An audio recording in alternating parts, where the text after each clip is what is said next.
Hello दोस्तों, राधे राधे। आज मैं बताने जा रही हूँ आषाढ़ मास के योगिनी एकादशी कृष्ण पक्ष की 2025 में कब है। तो देखिए, कृष्ण पक्ष की योगिनी एकादशी का नाम से जाना जाता है।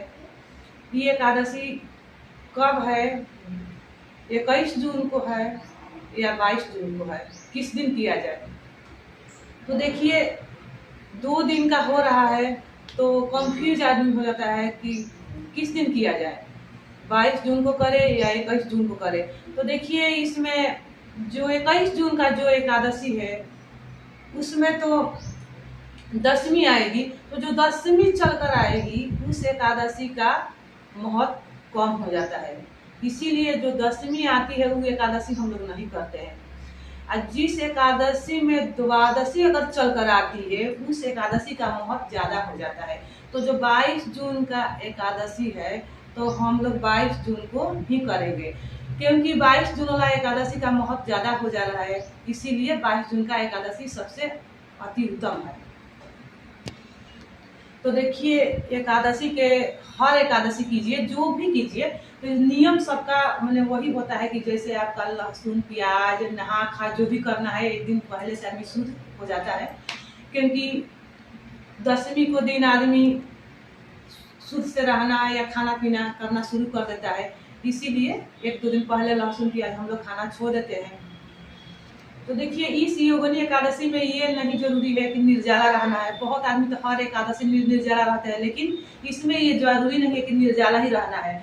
आप फल पानी जो भी जूस लेना है अपन लेकर कर सकती है। ये नहीं है कि बिना पानी के रहना है, क्योंकि इसमें ये जो नियम नहीं है। करने वाला तो लोग हर एकादशी बहुत आदमी है कि निर्जला करता है, लेकिन हम लोग हर एकादशी तो निर्जला नहीं कर पाएंगे, क्योंकि नहीं हो पाएगा भाई, हर एकादशी संभव नहीं है।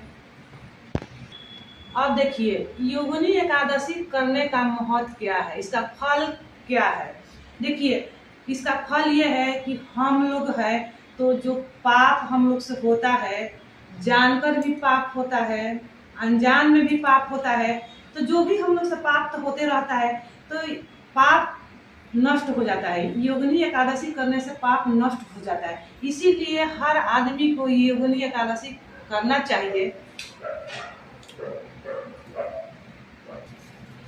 तो देखिए, इस योगिनी एकादशी का एक तो सबसे बड़ा और महत्व है कि 88,000 ब्राह्मण को भोजन कराने का फल का तो पुण्य प्राप्त होता है।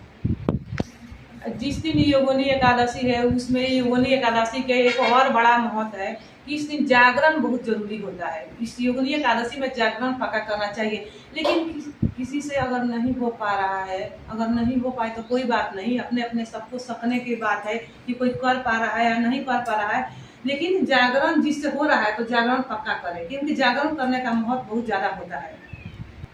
देखिए, इसका पारण तो करने का नियम बहुत होता है, क्योंकि सही टाइम पर पारण होना चाहिए। एकादशी से ज्यादा महत्व होता है पारण, तो पारण इसीलिए टाइम पर करना चाहिए। इसका पारण का समय है 5:40 से शुरू हो जाएगा और 7:40 तक ले पारण कर लेना चाहिए, क्योंकि सही टाइम पर पारण होना चाहिए।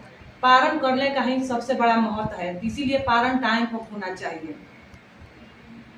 अगर मेरे आप लोग का वीडियो पसंद आए तो एक लाइक एक सब्सक्राइब आप लोग कर दीजिएगा। अगर आप लोग कोई भी बात का परेशानी पूछना हो तो आप लोग कमेंट करके पूछ सकते हैं। Okay, bye, Radhe Radhe.